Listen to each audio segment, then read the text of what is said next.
Department. Coach, please start us with an opening statement. Electric atmosphere.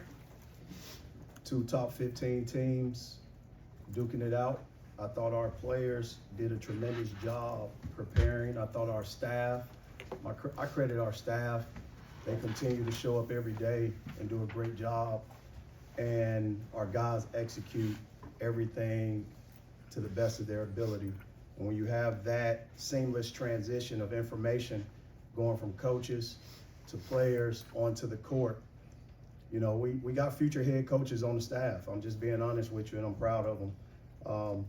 You know, I credit our crowd. It was electric inside of Mizzou Arena, and our guys just continue to feed off of it, as you can see the first couple minutes of the game, as well as the end of the game. I thought Jacob Cruz did a tremendous job sparking us when Alabama cut it to 6 twice, and our defense was able to get through the test of time. And there was several loose balls we didn't get, but I just focused on the ones that we did get. And our guys executed and played unselfish, especially these two to my right and left. All right, questions? Coach, to beat the top 14 in the country, you know, this convincingly at home, like you mentioned, it got within 6 a couple times, but this dominantly at home. What do you think it says about this team to the country?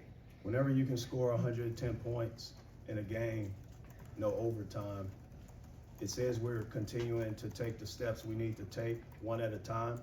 And I'm proud of the direction we're going in as it relates to getting better. I still don't think our team has played its very best, and they would say the same. But we're going in a direction, steady, slowly, patiently, and we're not leaving details behind, and you can see our team growing. For Caleb and Mark, coach says that the team hasn't played its best yet. How close was tonight though? I mean, we gave up 98 points, so I mean, start there. We got to do a better job of, you know, rebounding, and then, you know, there's still small details that we maybe missed out on. You know, late in the shot clock, they had a couple threes off that we got to get better at, and then finishing on the offensive glass. They ended up with 11 offensive rebounds, but I think they only had maybe 2 or 3 at halftime. So we got to do a better job of late possession, closing possessions out on the defensive end. Yeah, obviously I think we're improving. I think that's evident. I think just we had some different type of defensive possessions. You know, it was kind of some long ones. They capitalized on those in the first half. You know, we was getting them late in the shot clock. They hit some daggers there. So I think that's something we can improve on. But I think obviously it's evident that we're just steadily getting better and better each game. Coach, right at the end there, you grabbed the lane pass, fans to stay off the court. Why was that? We need that money to go to NIL. We don't need to be getting fines out there, but the safety, and I hope that becomes a normal thing. And when you are excited, which I credit our crowd for being, I just didn't want us to rush the court and get a fine. That's kind of how I see it. You know, ultimately, they showed up, and I thank our crowd. I wasn't trying to take any fun away from them, but I hope they're ready for next week as well. I kind of want them to keep that energy up and obviously continue to do the things that they do to impact the game. Coach, one thing that your team does very well is getting the ball in quick off of opposition-made buckets. Was that a strategy going into this game to keep them on their heels defensively? No, we were just going to continue to do what we did. I credit Alabama. They did some great things to cut the lead. They gave us their best punch. I just thought our guys were counter punchers, and you know, was sort of in a defensive mode and was able to punch back. And again, there were several plays that allowed us to re-spark or reignite our momentum. And these guys just continue to make plays on both ends of the court, and they played the game unselfishly. Coach, you mentioned on the radio show last night how important the transition value rate was going to be. How did you feel about your team's performance in transition tonight? Well, from a defensive standpoint, that's what sets it up. We were forcing them into 11 first half turnovers, and then obviously in the second half, we created some opportunities. The other thing is we were able to get 21 points off turnovers and move the ball. Just because they scored, we knew this team was going to score. That's what they do. They put the ball in the basket. What I'm unhappy about is the and one fouls that we gave up in the paint, as well as the opportunities to execute within our defensive changes. I thought transition, they exploited us late in the game, but we settled back in and was able to get in a shell and get numerical advantages, 5 versus 5 or 5 versus 4. Caleb, you referenced rebounding a minute ago. The shooting prowess is obviously well known, but for you to have been as effective as you were on the glass down the stretch, how gratifying is that for you to be able to show off another facet of your game in a well-rounded nature? Rebounding, I think it's a strength of mine, but at the end of the day, it's all about winning, and you got to want the ball more than the person that you're going against. So I think at the end of the day, like what I do, I think my best trait as a player is winning and making winning plays, and that's what we needed late in the game, and I was trying to get everyone just so they couldn't get any more second chance points. Mark, you found a lot of success in the paint offensively once again, at least in terms of your ability to create baskets when you're close to the basket, whether that be free throws or layups. How do you feel like you've grown even just within the past few months being here? I think obviously I got some easy ones early to get me going. I think I'm just adjusted to the way teams are playing me. Obviously, I had a little stretch there. Teams kind of adjusted. I'm a downhill driver, that's my best strength, and teams were taking that away. So now just picking and choosing. We ran a couple sets to give me easy ones, and once you get going, it opens it up, and you just have a feeling that you can get anything you want, and I just had it going. Really, for anybody, about a year ago, former Indiana coach Dan Dakich tweeted about Tamar Bates, saying he wasn't really good enough to play at Indiana, and kind of out of the blue, he doubled down on that this morning in a tweet.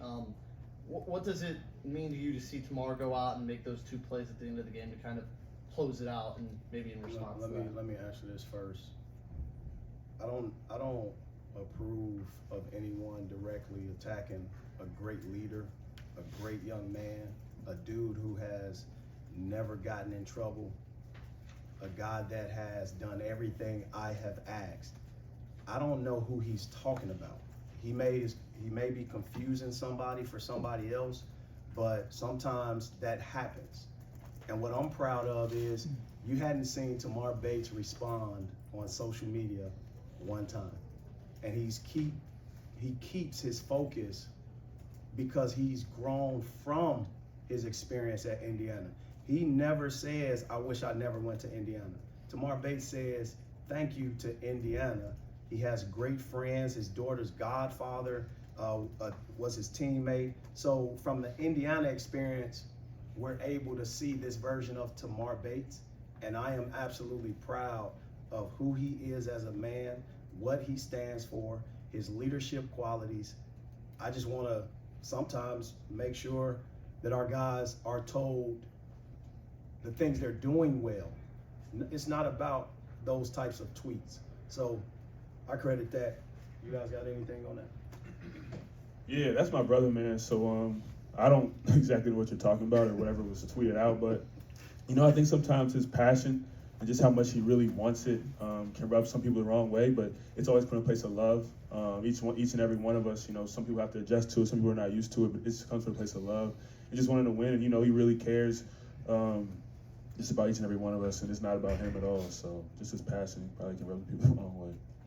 And then, just going off what they said, I've known Tamar since, he was in high school. His brother's my age, so I've known the family for a really long time.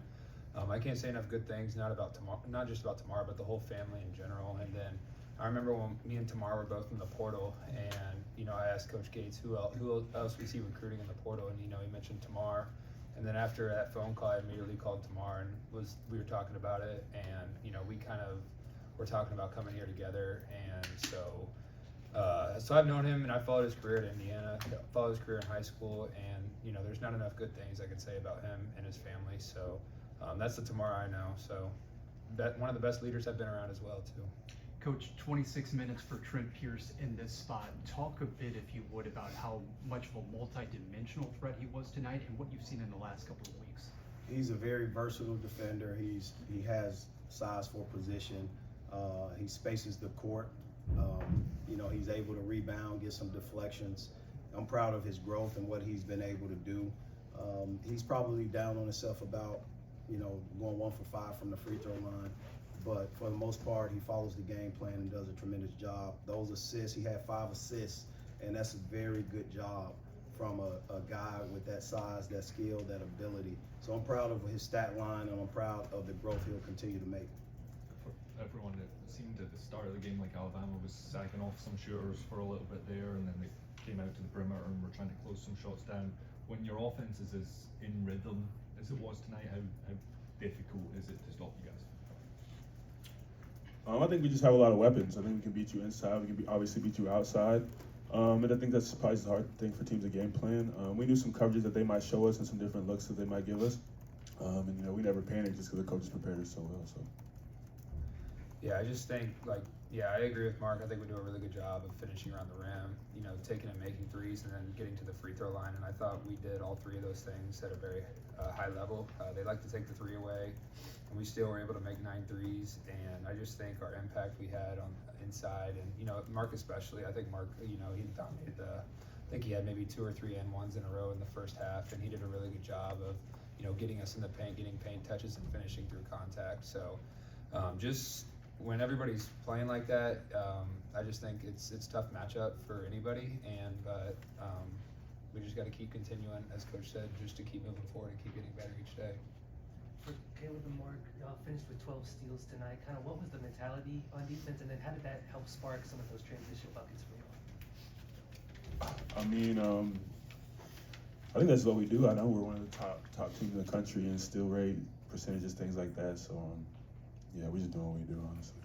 Yeah, you know, they're one of the best offenses in the country. They may be leading the country in scoring. I don't know. It's a lot of points, but they shot, you know, 53 from the field, 41 from 3. So we just got to find ways to steal possessions, and I think we did a really good job of stealing those possessions in the first half, and that's what got us to a lead in the first half. All right, final question. For Coach and Mark, Coach, you've mentioned how coachable Mark is and how he allows you to tell him whatever. What part of his game has improved the most as a result of that coachability? Let me say this. Mark has gotten back to his old self, the versatile McDonald's All-American, leader, unbelievable teammate. He's gotten back to his old self, and he's allowed me and our staff and his teammates to push him. Mark leans on other people first. He's very unselfish, but he knows when his teammates demand from him, and he knows when his coaches demand from him. And I'm gonna continue to demand what I need to demand so that he can continue to be the spark and obviously the person that we need him to be. There's no better versatile player out there I would rather have than a Mark Mitchell, and he shows that in a very unselfish way, and he takes what he wants, you know, in between the lines. And the one thing that people need to understand, he has a high basketball IQ, a very high basketball IQ. And when you have a high basketball IQ and you can pour into other people, you're never in a selfish spirit. You're able to continue to give the right passes on time, advancing the ball. It never sticks until I tell him, go get a basket, or his teammates demand on his specific play calls to go get one. And that's when you see him put his head down and make sure he's able to execute. Yeah, I think he's playing with my instincts. I think that's something Coach got on me about for sometimes first half of the season, just not thinking, just playing basketball. Not thinking too much, just going out there and playing. I think that's what I've been doing the last couple of weeks.